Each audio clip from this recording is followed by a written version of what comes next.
தம்பி ஜோதி டான்ஸ் எப்படி? மீன் குஞ்சுக்கு நீந்த கத்துக்கணுமா என்ன?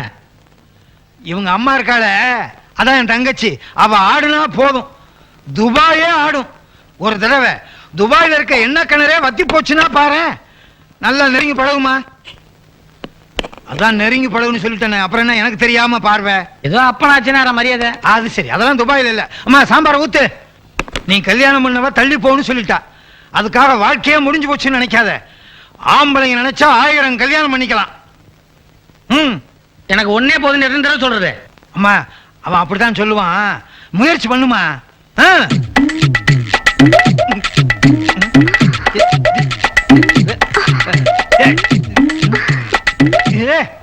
என்னம்மா என்ன போட்டு பிராந்திக்கிட்டு கிடைக்க?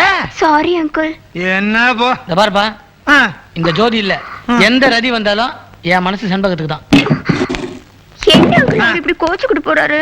ஆமா, இடம் தெரியாம ஏன் கால போட்டு சொன்னீங்கன்னா இவன் கிடக்குறான். ஆனானப்பட்ட விஸ்வாமித்திரரே தாடியை ஷேப் பண்ணிட்டு குடுத்தல் நடத்திருக்காருன்னா இந்த மீசை எம்மாத்திரம் ஒரு 7 o'clock பிளேடு போடும், அப்படியே ஷேப் பண்ணிடுவேன். நீ போய் வேலையை பாரு. ஐயோ போன மாசம் இந்த மாசம் பணம் கட்டல, முத்துக்கருப்ப கட்ட இல்லைன்னு சொல்லிடு. ஏய் சின்ன தாயி, எங்கடி உன் புருஷன்? காலையில வயக்காட்டுக்கு போனவரு இன்னும் வரலைங்க ஐயா. ஏண்டி போய் சொல்ற? இப்பதான் உள்ள ஓடியாந்தத பார்த்தேன். நவடி நவடி. டேய் ஐயா குடிச்சிருக்க வாடா வலியா. ஏய் புடிங்கடா அவன, கட்டிடா இவன. ஏண்டி உன் புருஷனுக்கு புட்டி அடிக்க மட்டும் காசு இருக்கு, வட்டி கொடுக்க மனசு இல்லையா? கட்டி வச்சு தாண்டி வசூல் பண்ணுவான் இந்த முத்துக்கருப்பன். டேய் எல்லா பையன் வண்டியில ஏத்துறீங்களா? ஓட்ட வண்டிய நிறுத்துறா வண்டிய. ஏய் என்ன பாக்குற? ஏய் சின்ன பாண்டி, எங்க சொந்த விஷயத்துல தலையிடாத. அவங்க தர வேண்டிய பணத்தை தராம வண்டியை விட்டு நான் இறக்க மாட்டேன். ஏய் தங்கராஜ், அவங்க எவ்வளவு தரணும்? 7,000 சொச்சங்க. இதுல 10,000 ரூபாய் இருக்கு. ஏய் இறங்க, கணக்கு பார்த்து அவங்க வாங்கினது போக மீதி காத்து ராத்திரிக்குள்ள வீட்டுல கொண்டாந்து கொடுத்துறீங்க. இல்லனா அதுக்கு ஒரு வட்டியை போட்டு உங்களை கட்டி வச்சு நான் வசூல் பண்ண வேண்டியிருக்கும். டேய்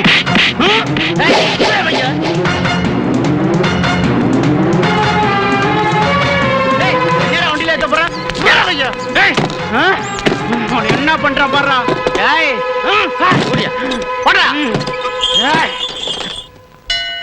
செண்பா, இந்த அம்மன் இருக்காள ரொம்ப சக்தி உடையவ, எல்லாமே நல்லபடியா நடக்கணும் வேண்டிக்க.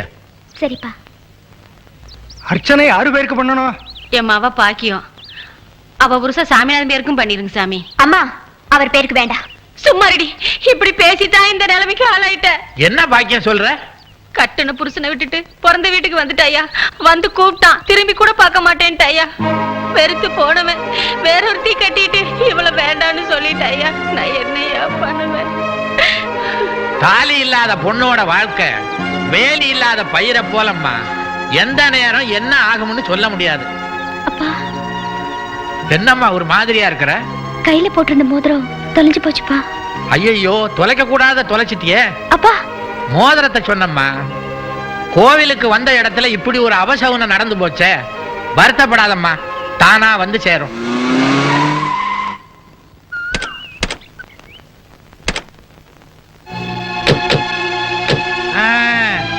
ரெண்டு பேரும் வாங்க.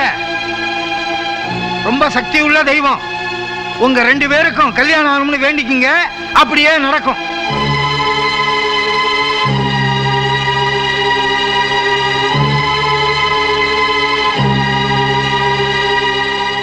என்ன துபாய்க்காரர? யாரு பேருக்கு அர்ச்சனை? துபாய்க்கு சின்ன பாண்டிக்கு ஜோதி பேருக்கும். வந்து என்ன மந்திரம் மறந்து போச்சா? எதுக்கு யோசிக்கிறீங்க? எனக்கு ஏற்கனவே கல்யாணம் ஆயிடுச்சு தானே. அது ஆக்சிடென்ட், நாட் இன்சிடென்ட். அவிசிட்டு சபாஷ் சின்ன பாண்டி, என்ன இங்கிலீஷ் பேசுறல? இதெல்லாம் அவருக்கு சர்வசாதாரணம். அவருக்கு 7 மொழி தெரியும். அனாமரசன ஏத்துல கச்சமா ஆக்குல வச்சல பாதாச்சே, ஆனா குலேசன மசலான நோன வச்சலே ஆனா நொக்கு. என்ன சொல்றார்? வணக்கம் சொல்றார். இவ்வளவு பெருசா சொல்றார். ஆச்சல கதை பத்தி இப்ப என்ன சொல்றார்?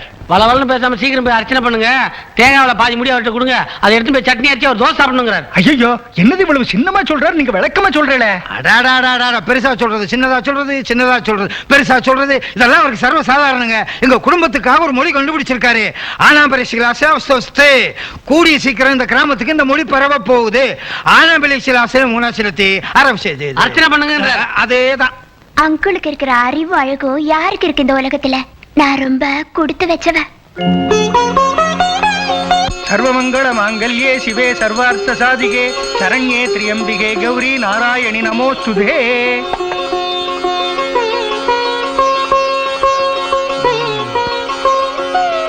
ஐயா, ஏபிசிடுன்னு 4 எழுத்துல பொண்ணை தேடின அதே மாதிரி கிடைச்சிருச்சு.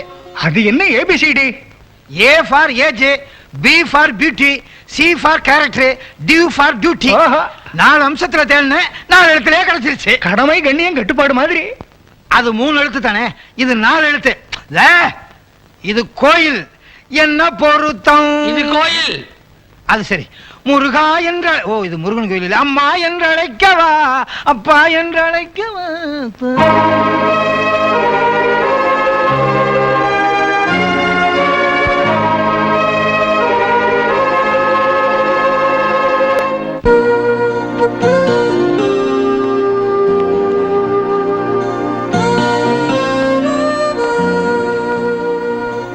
அளவுக்கு அதிகமா குடிக்காத மை சன். என்னால் இந்த வேதனையை தாங்கவே முடியல. என் உயிருக்குயிர் நேசிக்கிறேன்னு சொன்னவன் மனசுக்குள்ள ஒரு வேலைக்காரனை நினைச்சு என்ன மணவர வரைக்கும் கூட்டிட்டு வந்து இப்படி அவமானப்படுத்திட்டாள். பூபதி ஆளாதடா. புலிப்பட்டியான என்னைக்குமே போட்ட பயலா போனதில்ல. நான் வரேன்னு போய் சொல்லுப்பா. அது இல்லைங்கய்யா, நீங்க குடும்பத்தோட வரணுமா? குடும்பத்தோட வா. பண்ண குடும்பத்தையே பஞ்சாயத்துக்கு வர சொல்றதுக்கு இந்த ஊர்ல எவனுக்கு நான் தைரியம் வந்தது? கோவிச்சுக்காதீங்கம்மா, நடக்க போறதே உங்க குடும்ப சம்பந்தப்பட்ட பஞ்சாயத்து. அதனாலதான் சின்னம்மாவையும் பெரியம்மாவையும் சேர்ந்து வர சொல்லி இருக்காங்க. டேய், புலி இழைச்சு போச்சுன்னு எலி எதுக்கோ கூப்பிட்டான். ஏண்டா? டேய் முத்துக்கருப்பா, கோயில் பஞ்சாயத்துன்னா கோர்ட்டுக்கு சமம். எல்லாம் ரெடி ஆகுங்க. என்னதான் நடக்குதுன்னு பாப்போமே. ஒவ்வொரு மாசமும் பௌர்ணமிக்கு கூடுறது இந்த பஞ்சாயத்து. நிறைவான தீர்ப்பு கிடைக்குன்னு இங்க எல்லாருக்கும் தெரியும். இந்த கூட்டத்தை கூட்ட சொன்னவரு துபாய்க்காரரு. அதனால அவருடைய விண்ணப்பம் என்னன்னு எல்லாரும் தெரிஞ்சுக்கோமே. என்னங்க விண்ணப்பம் தேங்காய் பண்ணிக்கிட்டு? முதல்ல come to the point father. ஆரம்பிங்க. பாடவா போறீங்க? பஞ்சாயத்து ஆரம்பிங்கன்னா நாடு விட்டு நாடு வந்து நம்ம ஊர் பஞ்சாயத்தை கூட்டுறதுக்கு இவனுக்கு யார் அதிகாரம் கொடுத்தாங்கிறது எனக்கு முதல்ல தெரிஞ்சாகணும். பாதிக்கப்பட்டது யாரா இருந்தாலும் ஊரை கூட்டி தீர்ப்பு சொல்றது அந்த பஞ்சாயத்தோட வழக்கம். இந்த சபையேறி பேசுற அளவுக்கு நீ வசந்துட்டியா? ஏய், பெரியவன் சின்னவங்கிறது பிறக்கிற பொறப்புல இல்லடா, நடக்கிற நடப்புல இருக்கு. எங்களுக்கு புத்தி சொல்ற அளவுக்கு வளர்ந்துட்டியா நீ? ஓ, உங்களுக்கு புத்தி சொல்றதுக்கு தனியா வளரணுமா? உன் புத்திக்கு ஏன் உயரம் போதுனாடே? இவனுக்காக பெரியவங்க கிட்ட நான் மன்னிப்பு கேட்டுக்கிறேன். மற்ற விஷயங்களை பத்தி பேசுங்க ஐயா. பண்ணையார் பொண்ணு செண்பகத்துக்கும் சின்ன பாண்டிக்கும் கல்யாணம் நடந்தது இந்த ஊருக்கே தெரியும். ஏமாத்தி கட்டின கோமாளி ஜனத்துக்கு பஞ்சாயத்து வரையா? நடந்த கல்யாணத்தை பத்தி யார் இல்லைன்றா? அதுதான் அக்கறைக்கு ஒண்ணு இக்கறைக்கு ஒண்ணுன்னு ஆயிடுச்சே. நல்லதை பத்தி பேசி முடிங்க. அதனாலதான் சின்ன பாண்டிய வாரசா ஏத்துக்கிட்டானா, அவன் கட்டின பொண்டாட்டியோட சந்தோஷமா இருக்கணுங்கிறதுக்காகத்தான் இந்த பஞ்சாயத்தையே கூட்டினேன். அது இந்த ஜென்மத்தில் நடக்காது. வடிவே சும்மா இருங்க. இந்த வடிவனாச்சி வாய் திறக்காதனால்தான் என் வீட்டு பிரச்சனை ரோட்டுக்கு வந்துருச்சு.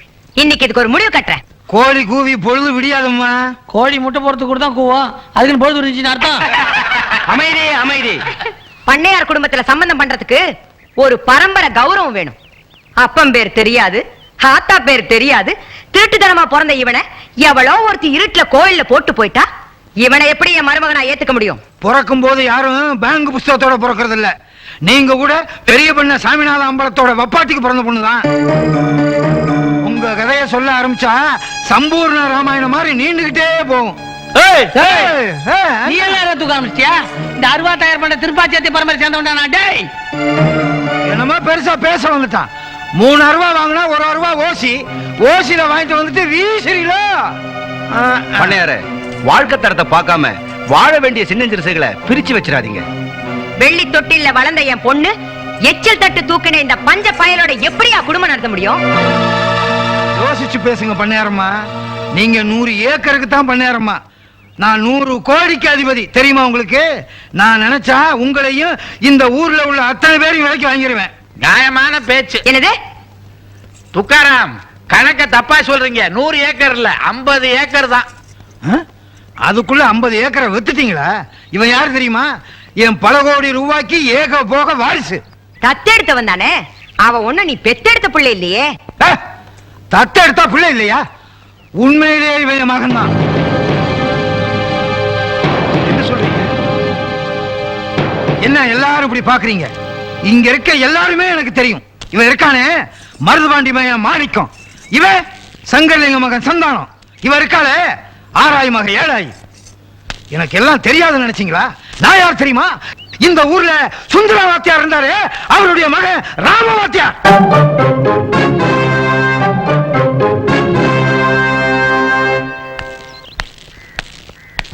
வணக்கம்மா. வாங்க வாத்தியாரையா. இடம் விஷயமா பேசணும்னு கூப்பிட்டீங்களா? குழந்தைங்களுக்கு பாடம் சொல்லி கொடுக்கிற வாத்தியாரா மட்டும் இருங்க.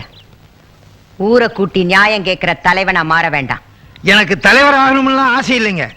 தலைவரா இருக்கிறவங்க எல்லாம் என்ன பாடுபடுறாங்கன்னு எனக்கு தெரியாதா என்ன? நீங்க கோவில் சொத்தை அபகரிக்க நினைக்கிறீங்க, அத கூடாதுன்னு சொல்றேன் நான், அவ்வளவுதான். இந்த வடிவு நாச்சியாரை எதுக்குறீங்க? பாவம், அழிஞ்சு போயிடுவீங்க. உச்சி மீது வானடிந்து வீழுகின்ற போதிலும் அச்சமில்லை அச்சமில்லை அச்சம் என்பதில்லையே அப்படின்னு குழந்தைகளுக்கு பாடம் சொல்லி கொடுக்கிற வாத்தியார்னா. உன் பள்ளிக்கூடத்து பாடம் எல்லாம் என்கிட்ட நடக்காது. குடிசை போட்ட உரிமைக்கு தலைக்கு 10,000 ரூபாய் தரேன். வேண்டான்னு சொன்னா வெடியறதுக்குள்ள குடிசையெல்லாம் சாம்பல் ஆயிடும்.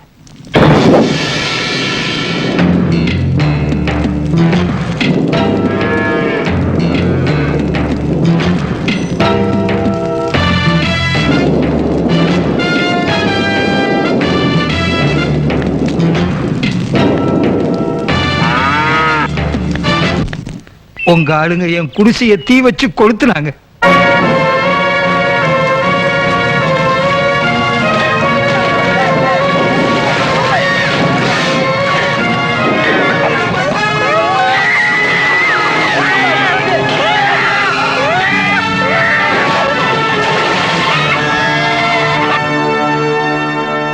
அந்த தீயில கை குழந்தையா இருந்த இவனை மட்டும்தான் என்னால காப்பாத்த முடிஞ்சு.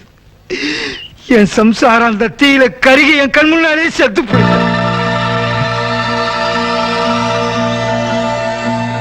20 வருஷத்துக்கு முன்னால இந்த கிராமத்துல இருந்து ஏழையா ஓடி போய் துபாய்க்கு போய் பெட்ரோல் வியாபாரம் பண்ணி கோடீஸ்வரனாய் இந்த கிராமத்துக்கு வித்து செல்லுலரோட வந்திருக்கேன். என்ன பார்த்தா யாருன்னு கேக்குறீங்க? ஊர்ல இருந்து வந்தனா பண்ணையாரம்மாவை பழிவாங்க காத்திருந்தேன். சின்ன கருப்ப மூலமா பால்ல மயக்க மருந்து கலந்து செண்பகத்தோட கல்யாணத்தை தடுத்து நிறுத்தின. டாக்டர் பொய் சொல்ல வச்சேன். எதிர்பாராத விதமா கடைசியா சின்ன பாண்டி செண்பகம் கழுத்துல தாலி கட்டும்படி ஆயிடுச்சு. அதுக்கப்புறம் தான் நடந்தது உங்க எல்லாருக்கும் தெரியுமே. இப்ப புரியுதுங்களா? இவன் அந்தஸ்திலையும் கௌரவத்திலையும் எந்த விதத்திலையும் குறைச்சல் இல்ல. இவன் அனாதையா இருந்திருந்தா கூட என் பொண்ணோட வாழ விட்டு இருந்திருப்பேன். ஆனா இப்ப இவன் என் பரம எதிரியோட மகன். இனிமே எப்பவுமே சேர முடியாது. இந்த கூட்டத்துல நான் ஒரு முடிவை சொல்றேன். இப்பவே உங்க மகளை விவாகரத்து பண்ணிட்டு என் தங்கச்சி மக ஜோதி மீனாவை என் பையனுக்கு கல்யாணத்தை பண்ணி வைக்கிறேன். வாத்தியாரையா அவசரப்படாதீங்க. இப்ப அவசரப்படலைன்னா 60 வயசுக்கு அப்புறம் தான் எனக்கு முதலிரவே நடக்கும். வாத்தியாரே, தாலி அறுத்தவளும் வாழா வெட்டி ஆனவளும் விதவைக்கு சமம். பொண்ணு பார்க்க வந்தவன் பிடிக்கலன்னு சொன்னா போடான்னு சொல்லிடலாம். ஆனா உங்க மகன் தாலி கட்டினவன் பொண்டாட்டி ஆக்கிக்கிட்டவன், புரிஞ்சுக்குங்க. தாலி, பெரிய தாலி. ஏ சண்முகம், இந்த தாலி இருக்கிறனால தான் இவ்வளவு பெரிய போராட்டம்.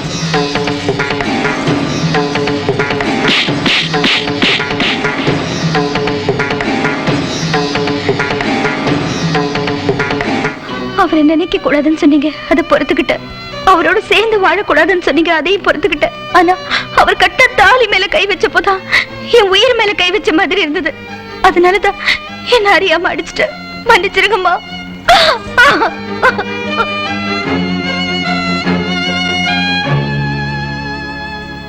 உங்க எல்லாருக்கும் ஒண்ணு சொல்றேன். இந்த ஊரே எதிர்த்து வந்தாலும் சரி, இந்த வடிவு நாச்சியார் எடுத்த முடிவை மாத்திக்க மாட்டேன்.